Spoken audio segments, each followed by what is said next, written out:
Also at the wheat tour was Nebraska University professor and wheat breeder Stephen Baenziger. At the wheat plot tour, participants are able to discover new knowledge and ideas on how to improve yield.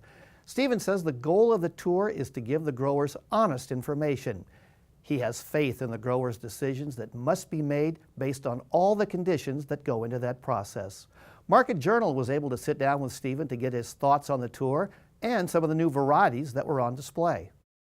Well, historically, wheat in southeast Nebraska and southwest Nebraska are the earliest wheats for the season. So these are where we would normally start our wheat tours, and this is literally the first one of the season. It's in southeast Nebraska. It's the wheat's headed out. We want the growers to see it when it actually has its heads out so they can take a look at it, get a feeling for how the wheats do, see it in an area which is close to where they're growing it, or they might want to grow it.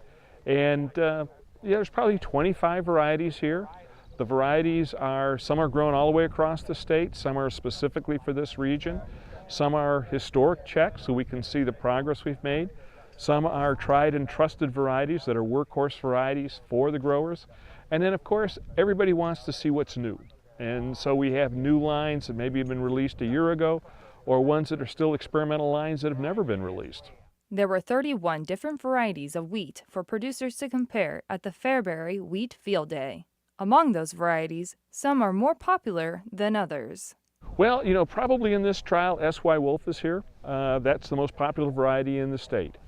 Then we would have the new one that we've released, which is Ruth, and it was named in honor of a very fine greenhouse manager who unfortunately died far too young. But it's well adapted here. It has an excellent yield record. The one prior to that was Freeman. It's done extremely well.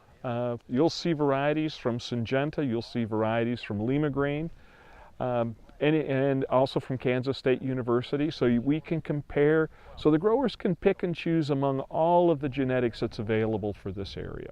By breeding different wheat varieties, producers are able to choose the perfect wheat that will produce the most yield based on specific environmental conditions. Okay, there'd be a lot of genes that have changed historically. Historically, all of our wheats were tall. Now virtually all of them, especially for this area, are all semi-dwarfs. So that's one gene. Everybody breeds a little differently. So if you are in Kansas, they spend a little more time on leaf rust. They spend very little time on stem rust. Everybody spends time on stripe rust now. You may have a little more on fusarium head blight, a little less depending upon where you're being grown. But for this region, what we would like, the ideal wheat would have good leaf rust resistance, good stripe rust resistance. On the rare occasion when we get stem rust, we still highly recommend, there's no cost to it, so you might as well have it. It's like a great insurance policy, so you'd have stem rust resistance. For our millers and bakers, we'd recommend fusarium head blight. It can be quite devastating. All of these can be controlled with fungicides, but we don't want the growers to spend any more money on input costs than what they have to have. To save money on input costs, wheat producers will also need to determine what the risks are during the growing stages of wheat. These risks include future weather patterns and disease outbreaks. Those who participated at the field day were able to learn how each of the 31 wheat varieties will respond to certain risks throughout the growing season. What our goal to get across is to give the growers honest information, unbiased, so they can make the best possible decision for themselves. We have infinite faith in our growers making the right decisions. We think if we provide them the data, they can make the decision that fits their farm.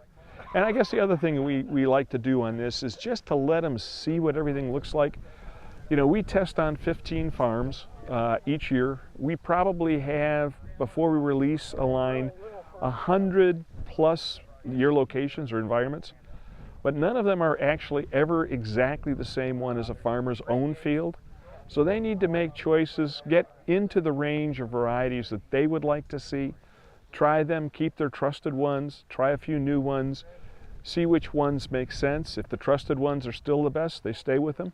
If they see something that's new and very valuable, then they would try the new one.